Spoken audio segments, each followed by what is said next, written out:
ಹೌದಪ್ಪ, ನಾನು ಒಬ್ಬನೇ ಅಲ್ಲ, ಈಗ ಇವ್ರು ಒಬ್ಬರೇ ಅಲ್ಲ ಎಷ್ಟು ಜನ ನಾನು ರಾಜಕೀಯವಾಗಿ ನಾನು ವಿರೋಧ ಮಾಡ್ಲಿಕ್ಕೆ ಬಂದಾರ.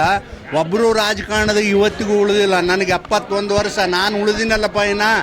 ಅವ್ರು ಒಬ್ಬರೇ ಅದಾರ ಹೇಳಿ ನೋಡೋಣ. ಅದು ನೋಡು, ದೇವರ ಶಿಕ್ಷೆ ಇದು. ಯಾರು ಇವನು ಕೊಡ್ಲಿಕ್ಕಾಗೋದಿಲ್ಲ, ನಾನು ಕೊಡ್ಲಿಕ್ಕಾಗೋದಿಲ್ಲ ಮರೆ. ಅದು ದೇವ್ರು ಕೊಟ್ಟ ಶಿಕ್ಷೆ, ಏನೂ ಮಾಡ್ಲಿಕ್ಕಾಗೋದಿಲ್ಲ.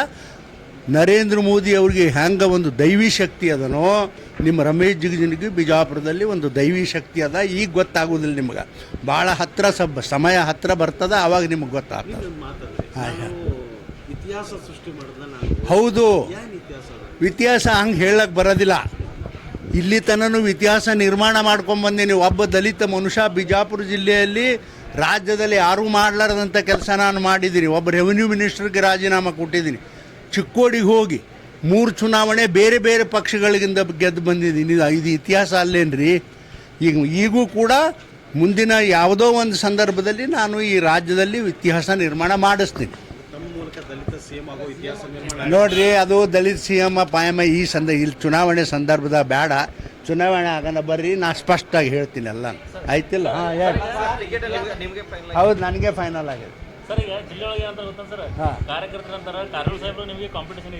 ಕಾರಜೋಳ ಸಾಹೇಬ್ರು ನನಗೇನು ಪಾಪ, ಅವ್ನ ಜೋಡಿ ನಂದೇನು ಕಾಂಪಿಟೇಷನ್ ಅದು ಮರೆ. ನನ್ನ ಕಾಂಪಿಟೇಟರ್ ಅವನು. ನಾನು ಬೆಳೆಸೋದು ಮನುಷ್ಯ, ನನ್ನ ಕಾಂಪಿಟೇಟರ್ ಹೆಂಗೆ ಆಗ್ತಾರೆ? ಏನು ರೊಕ್ಕ ಅದನ್ನು ಕಾಂಪಿಟೇಟರ್ ಆಗ್ಬಿಡ್ತಾರ? ನಾನು ಬಡವ ಮನುಷ್ಯಪ್ಪ. ಎಲ್ಲ ನಿಮ್ಮಂಥವ್ರು ಬಡವ್ರನ್ನ ಕಟ್ಕೊಂಡು ನಾನು ರಾಜಕಾರಣ ಮಾಡೋ. ಅವರು ಕೇಳಿರ್ಬೇಕು, ನನಗಂತೂ ಗೊತ್ತಿಲ್ಲಪ್ಪ. ಅದು ನೀವೇ ಹೇಳಕತ್ತೀರಿ ನೋಡಿ ಇವಾಗ. ಹಾಂ, ಏನು ನನ್ನ ಪತ್ರ ಬರ್ದದ್ದು ನನಗೆ ಗೊತ್ತಿಲ್ಲ. ಅಲ್ಲ, ಪರವಾಗಿ ಬರೀ ಅಂತ ಹೇಳಿದ್ದೆ. ನೀವಾಗ ಬರೀ ಅಂತ ಹೇಳಿದ್ರೆ ಮತ್ತು ನಾ ಬರ್ಕೊಂಡು ಏನ್ರಿ ಹೇಳ್ಕೊತ ಹೋದ್ರೆ ನಾ ಏನು ಮಾಡ್ಲೋ ಬರೀ ಅದಕ್ಕೆ.